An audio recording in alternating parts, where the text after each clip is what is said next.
Women in this Arab society had no status and no rights. Among them it was thought honorable to put baby girls to death. It is a mistake, however, to think that infanticide was practiced on a country-wide scale. Such a dangerous institution could not flourish throughout a country. That would have meant the extinction of the race. The truth is that in Arabia, or for that matter in India or any other country where infanticide has ever existed, it has been confined only to certain families.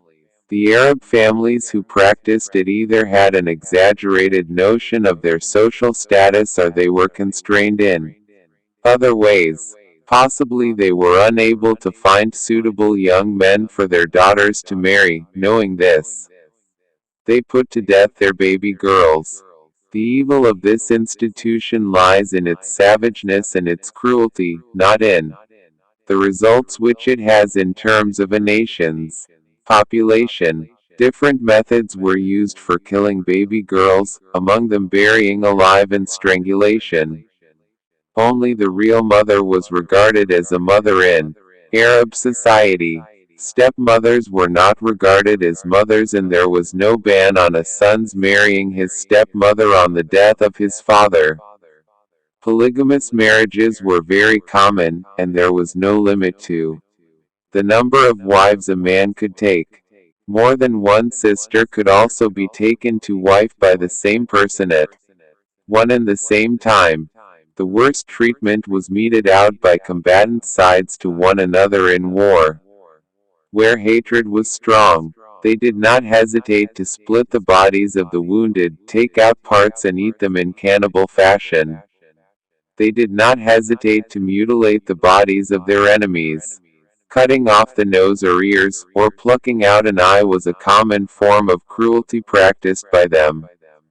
Slavery was widespread. Weak tribes were made slaves. The slave had no accepted status. Every master did as he liked with his slaves. No action could be taken against a master who maltreated his slave. A master could murder his slave without having to answer for it. Was it a miraculous appearance designed to upset Abu Jahl, or was it the awe-inspiring presence of the Prophetsa which produced this hallucination? A man hated and oppressed by a whole town had taken the courage to go alone to the leader of that town and demand the restitution of a loan. Maybe this very unexpected sight frightened Abu Jahl and for a moment made him forget what he had sworn to do against the Prophetsa, and forced him to do as the Prophetsa suggested. Hisham. If one master murdered another's slave, even then the penalty was not death. All that was required of him was to compensate the aggrieved master suitably.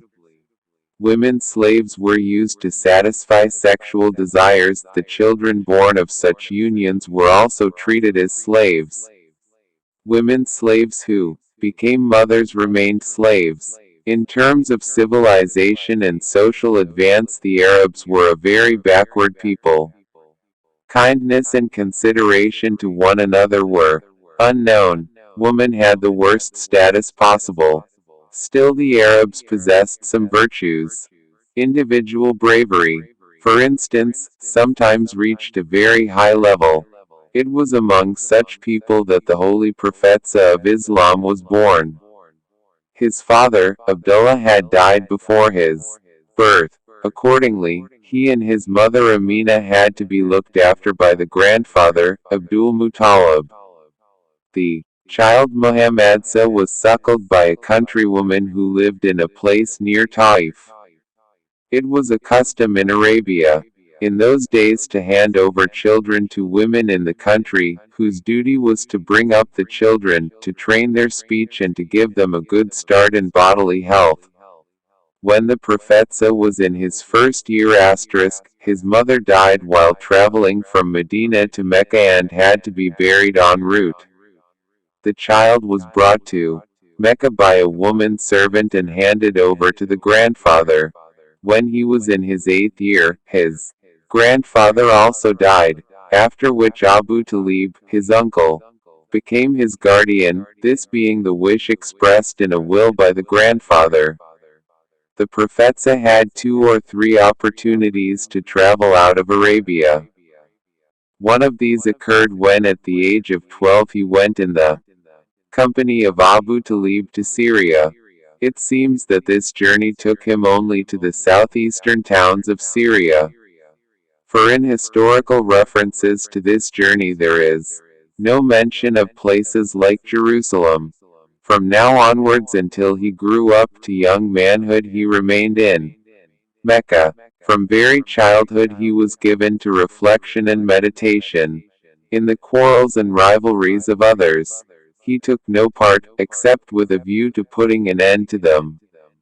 It is said that the tribes living in Mecca and the territories around, tired of unending blood feuds, resolved to found an association the purpose of which was to help victims of aggressive and unjust treatment. When the Holy Prophetsa heard of this, he gladly joined. Members of this association gave an undertaking in the following terms.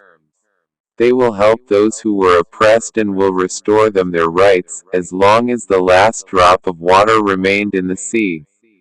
And if they do not do so, they will compensate the victims out of their own belongings. Surat ibn Hisham by Imam Suhaili.